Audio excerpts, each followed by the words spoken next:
Genius and zillionaire who has a huge amount of money. It's so huge. Donald Trump was on Fox and Friends this morning. He decided to weigh in about Edward Snowden. As I'm sure you already know, he has a very, very well-researched, intelligent opinion on the matter. Let's listen. And they got a lot of information out of this guy. This guy's a bad guy. And, you know, there is still a thing called execution. You really have to take a strong head. You have thousands of people with access to kind of material like this. We're not going to have a country any longer. Nice argument, Donald. He's a really, really bad guy. Oh, is he? I guess that's the end of the conversation then. You've convinced me.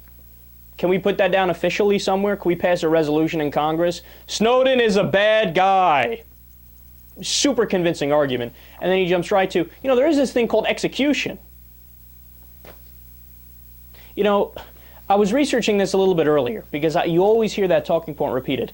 Oh, for being a traitor, for being treasonous, the punishment is death. Yeah, it's death. Yeah, maybe in 1872, and maybe if it was literally on a battlefield, if one person from one side joined the other side and then you caught them later, in that scenario. They were not talking about scenarios that involve computers and the modern day NSA. And that's not even the punishment anymore, I don't think, right? But furthermore, it's not even being treasonous or being a traitor. Look, you know what the massive irony of this all is?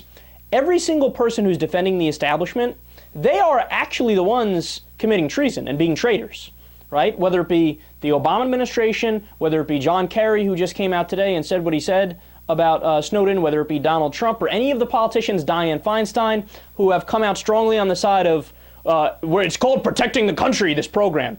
No. This program, make no mistake about it, it's a complete and utter violation of the Constitution of the United States of America.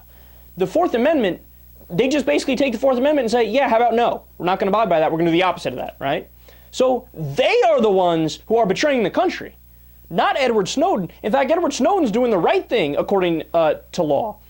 Look, there's so many government officials that have to swear an oath to the Constitution of the United States of America when they take their position, including President Obama, right?